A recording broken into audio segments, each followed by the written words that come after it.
Assalaamu calaykum. Maanta waxaan jeclaystay inaan idiin sharaxo filim maskaxeed lagu magacaabo Low Aberdeen Citizen. Ku soo dhawaada muuqaalkeena iskana taxadara. bilowga filimka nin lagu magacaabo Khaled iyo inantiisa yar ayaa sameynaya kuulaha gacanta lagu xidho. Khaled xaaskiisa ayaa ka codsanaysa inuu furo albaabka oo la garaacayo. Markii uu furay madaxa ayaa bud lagaga dhuftay gurigana waxa soo galay laba tuug. Gacmaha ayay ka xidheen guriga wixii yaalayna way gurteen. Mid ka mid ah tuugta oo lagu magacaabo Derby ayaa u sheegay inaanu la dagaalami karin qadarka.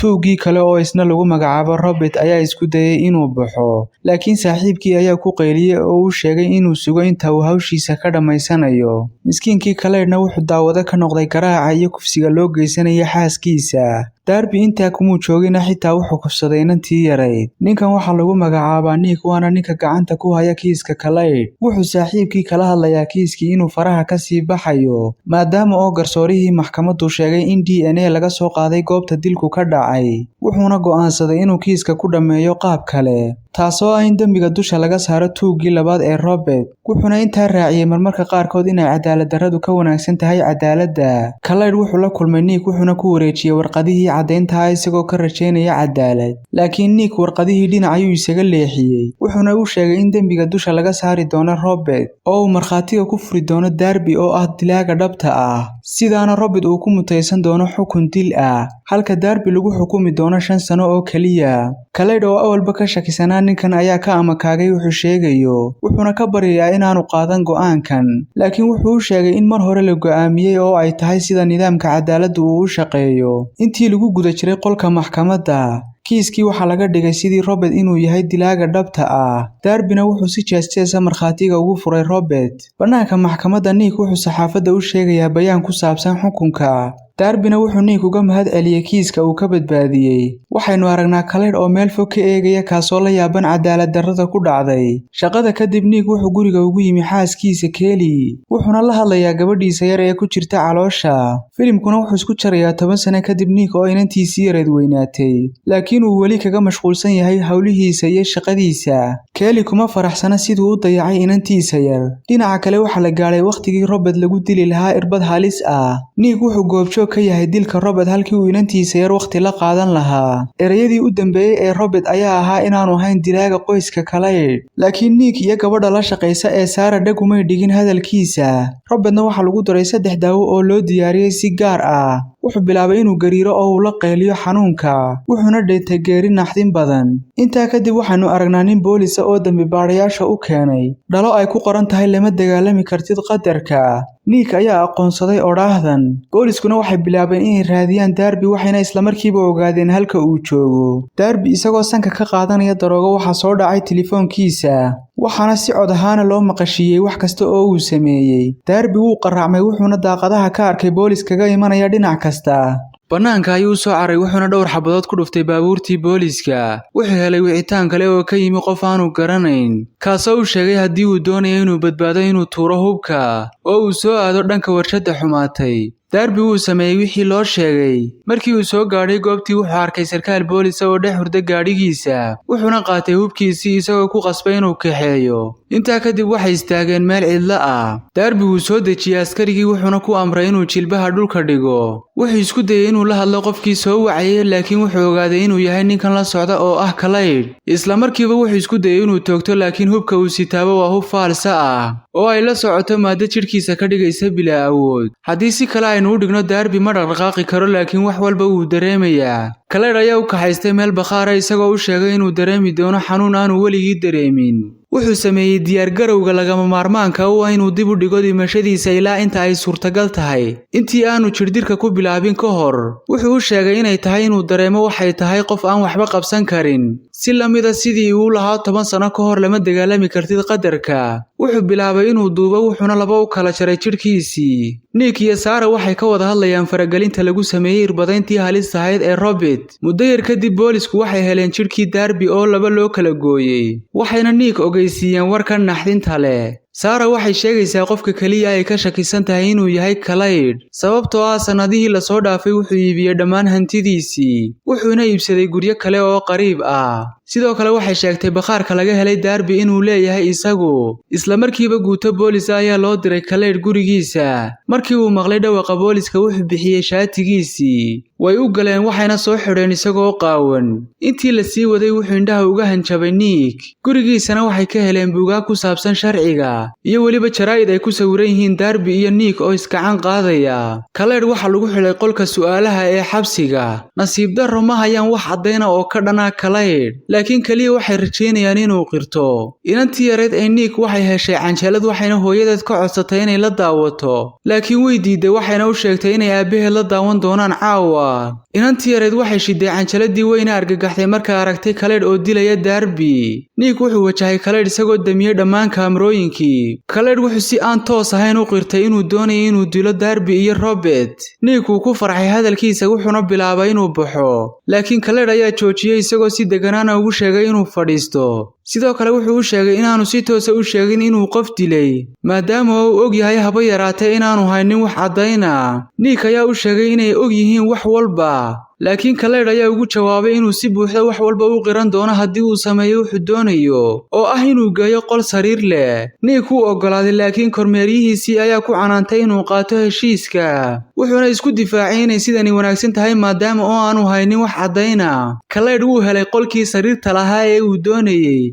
dhinaca kale qolka maxkamadda Nick wuxuu ku doodayaa in damaanadda loo diido Khaled halka uu Khaled isku difaacay inuu yahay muwaadin sharciga dhowraya oo aan haba yaraatee lagu hayn cadeyn u diidaysa damaanadda Nick wuxuu arkay garsooraha oo u jejeera xagga Khaled wuxuuna sheegay inuu Khaled ogolaaday inuu qirto dambigiisa Khaled ayaa u sacabtumay oo uu sheegay inuu ogol yahay heshiiska wuxuuna aflagaado u geystay garsooraha isagoo sheegay inuu yahay garsooruhu mid marin habowsan taasina waxay keentay in gabi ahaanba loo diido damaanadda intaa kadib qolka su'aalaha Khaled wuxuu tilmaamay canjaladii uu soo diray inay ka turjumaysay wanaagu inuu ka guuleysto markasta xumaanta sidoo kale wuxuu qirtay inuu isagu dilka geystay intaa wuxuu u raaciyay haddii uu doonayo qirasho kale inuu u baahan yahay beddelkeeda wuxuuna u sheegay inuu doonayo 12 kiilo oo hilib lo'aad iyo waliba raadiyo uu dhageysto intaanu bixin ka hor wuxuu wax uga taabtay nolosha Bill Riold kaasoo ahaa qareenkii khaaska ahaa ee Darby Nick wuxuu u yimi Sarah wuxuuna weydiiyay nolosha Bill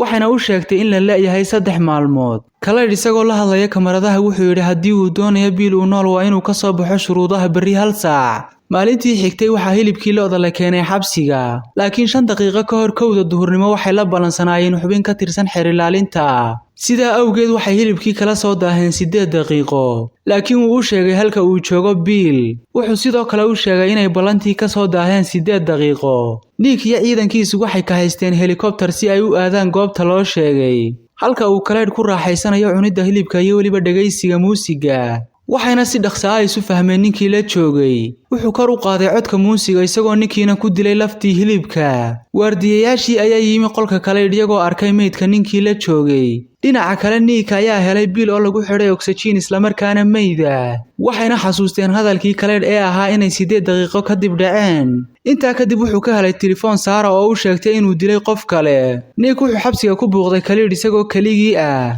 wuxuuna weydiiyay sababta uu u dilay dadkan oo dhan Khaledna wuxuu u sheegay inuu doonayo qof kasta inuu kula xisaabtamo dambigiisa Nick wuxuu siiyay gacanta gabadhiisii yarayd wuxuuna u sheegay waxba inaanay ka ogeyn qoyskiisu argoosiga uu sameynayo oo ay wacan tahay inuu iska daayo argoosiga iyo dilka dhinaca kale Nick iyo Jones waxay la kulmeen sarkaal dawladeed oo hayo macluumaad dheeraad ah oo ku saabsan Khaled wuxuu u sheegay Khaled inuu yahay farsamayaqaan dili kara qofka isagoo aan la joogin sababta uu dambiga u qirtayna inay tahay inuu doonayo xabsiga inuu joogo qorshihiisana ku dhex wato xabsiga iyadoon cidina fahmayn wuxuuna u soo jeediyay sida kaliya ay ku joojin karaan inay tahay inay dilaan oo ay madaxa ka toogtaan sababtoo ah ma joojin karaysaan wuxuuna beegsanayaa cid kasta oo ku lug lahayd kiiska qoyskiisa markii uu sii baxay wuxuu kaga tagay oraah ah Khaled haddii uu doonayo inaad dhimato waad dhimatay Nick iyo Jones waxay u yimaadeen xaakimkii waxayna doonayaan inay ku xadgudbaan xuquuqda madaniga ah ee Khaled taasoo ah inay xadidaan booqashada si loo hubiyo xiriirka dabadda way ogolaatay waxayna saxiixday dokumentiyadii telefoonkeedii ayaa soo dhacay markii ay qabatayna wuxuu kaga qarxay madaxa Nick waxa uu mar kale qolka su'aalaha ee xabsiga kula kulmay Khaled wuxuuna weydiiyay arrinkan cid ka caawinaysa Kaleydh wuu xanaaqay maadaama uu weydiinayo su'aalo maalayacni ah wuxuuna siiyey fursaddii u dambeysay taasoo ah haddii uu sii dayn waayo 6 subaxnimo inay cid kasta dhimanayso.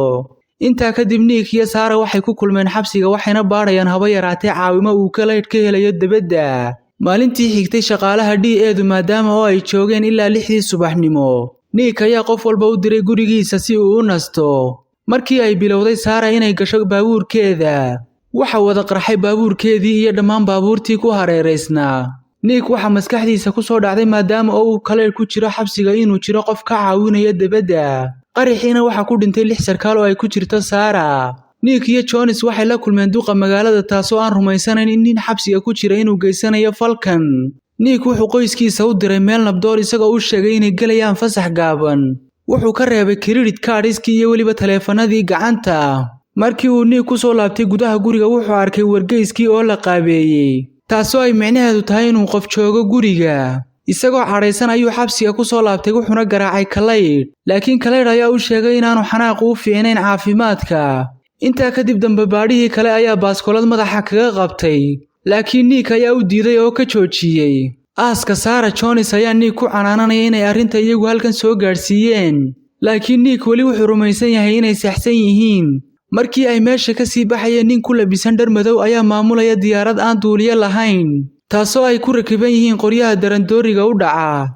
rasaas ayuu ku furay wuxuuna qarxiyay qaar ka mid ah baabuurtii. duqa magaalada way adag tahay inuu rumaysto Kaleydh inuu geysanayo falkan waxayna doonaysaa inay shaqada ka cayriso Nick laakiin si ay isaga yarayso cadaadiska saxaafadda waxay mar kale u magacowday xeer ilaaliyaha degmada. sidoo kale waxay soo saartay amar adag oo ay ku sheegtay inaan magaalada cidina soo gali karin cidina ka bixi karin. Nick wuxuu helay email ku saabsan hantida maguurtada ah ee uu iibsaday Kaleydh. wuxuu helay dhammaan guryihii laga iibsaday Philadelphia 10kii sane ee la soo dhaafay. wuxuu ogaaday inuu leeyahay geerash yar oo aan ka fogeyn xabsiga. isaga iyo saaxiibkii ayaa u dhaqaaqay inay baadhaan geerashka. waxayna heleen hog ka qodan geerashka dhexdiisa kaasoo toos u hoos mara xabsiga. way galeen wuxuuna toos u geeyay qolkii xabsiga uu kaga jiray Kaleydh. waxayna arkeen gabi ahaanba inaanu joogin Kaleydh xabsiga. dhinaca kale Kaleydh wuxuu ku sii socdaa hoolka ay imanayso duqa magaaladu. amnigii ayuu dhaafay isagoo iska dhigaya shaqaale. Nickna wuxuu ka baarayaa kaamarooyinka qarsoon bal inuu ka arko. dhinaca kale Kaleydh wuxuu diyaariyay bamkii uu ku dili lahaa duqa magaalada kaasoo dhawaan qaban doona kulan ku saabsan xagga amniga. Nick iyo caawiyihiisii ayaa yimi hoolka iyagoo istajinaya si aanu Kaleydh u ogaan in la daba socdo. waxay arkayaan mashiinkii nadiifinta ee uu Kaleydh watay oo yaala dabaqa shanaad oo wax yar ka hooseeya hoolka shirarka. sidoo kale waxay heleen shandad ay uga shakiyaan inay tahay tii bamka. mid ka mid ah ayaa furay wuxuuna sheegay inay moobil ku shaqaynayso oo ay waqti kasta qarxi karto. qaar ka mid ah kuwii loo xil saaray inay ilaaliyaan geerashka Kaleydh ayaa sheegay inuu soo laabtay. Kaleydh wuxuu soo galay godkii isagoo daawanaya shirka oo aan weli bilaabmin. wuxuu soo qaatay taleefankii bamka wuxuuna soo galay qolkiisa. Kaleydh wuxuu si kedisa ula kulmay Nick oo sita baaskoolad. wuxuuna u sheegay waxaan uu samaynayaa inay khaldan yihiin. laakiin Kaleydh muu joojin oo uu ku jeesjeesay. Nick wuxuu u sheegay inay noloshiisa ka hadhay 25 ilbiriqsi taasoo ay micnaheedu tahay Nick shandadii bamka inuu ku hoos qariyay sariirta Kaleydh. isla markiiba Kaleydh wuxuu wacay lambarkii bamka waanu geeriyooday.